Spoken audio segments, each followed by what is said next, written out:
are also more likely to hold their S sound for longer than straight people. Yes. For longer may make... Science has a lot to say about it. Girl, bye. Get out. Get out. In order to study gay...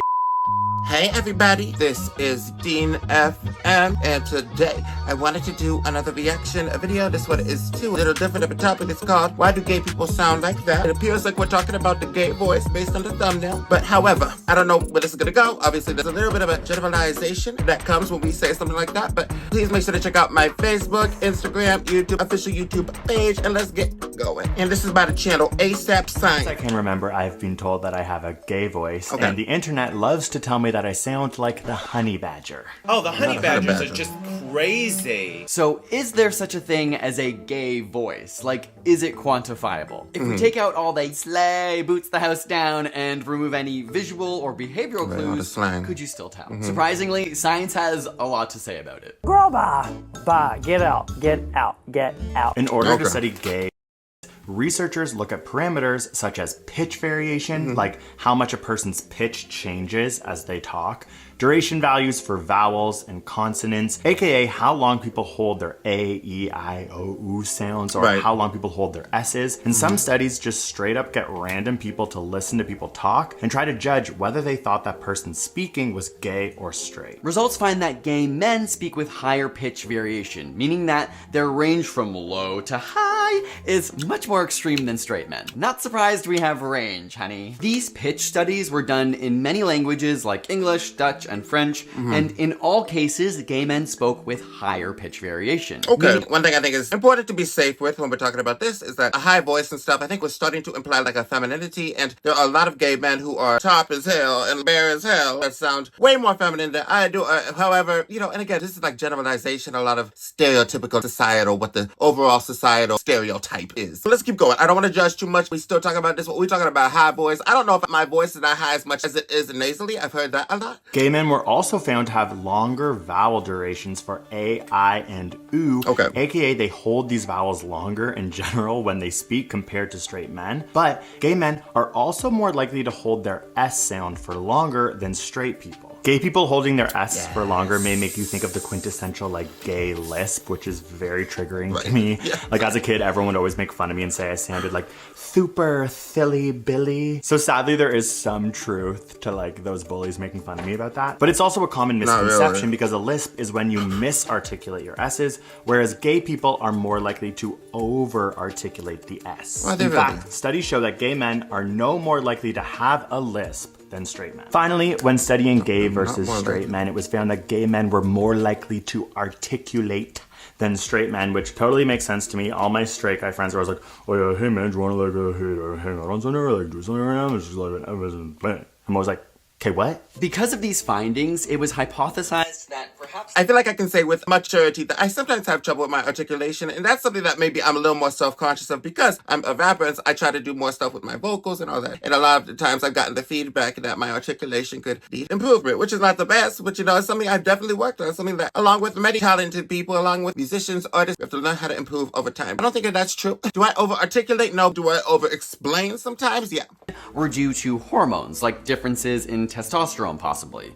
But after studying this, it was found that gay men have just as much testosterone as straight men. So instead, researchers began looking into environmental differences as a possible explanation. It turns out both gay men and straight men change their voice based on who is listening. Yes, straight men will modulate their voice based on who is listening too. One study found straight men would speak more stereotypically masculine to strangers than to people they were comfortable with. Straight men would lower their voice when speaking in leadership roles, when giving orders or commands, and they would also lower their voice in the presence of an attractive woman. Gay men changed their voice too, but under different circumstances. One study found gay men who disliked sounding gay were able to modulate their voice to sound more straight and were more likely to be mistaken as straight by listeners. A Thai study found that gay people changed their voice depending on if they're talking to friends, coworkers, or their family members.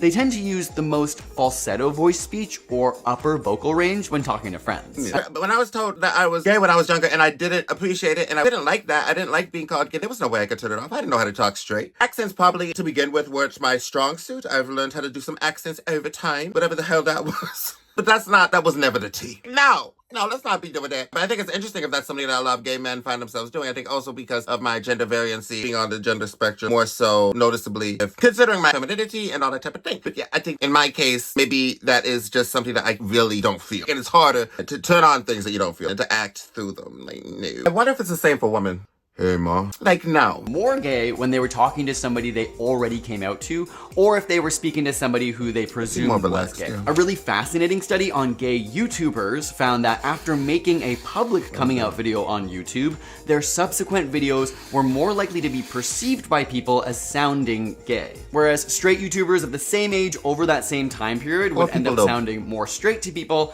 the gay ones sounded more gay over time. This has led to a theory that sounding gay is an adaptation of gay men to allow others around them to know that they are in fact gay. But this isn't set in stone. It's important to note that while some people may feel gay men talk more like women, the research doesn't fully support this idea. There are some syllables and ways that we speak that are similar to women, but gay voice has its own unique characteristics as well. In other words, it adopts some female features, but others are completely unrelated. But what about our dear lesbian friends and other queer people? We haven't forgot about you. While there is less research on it, studies have found unique characteristics of lesbian voices, but they're far less socially noticed than gay male speech. Of course, many straight men can sound gay and gay men can sound straight, but studies show there is a difference in speech that will change based on who is listening to you. How you're perceived will also relate to like your mannerisms. You know, I talk with my hands a lot, the way you dress. It's a large collar for a straight guy, I must say.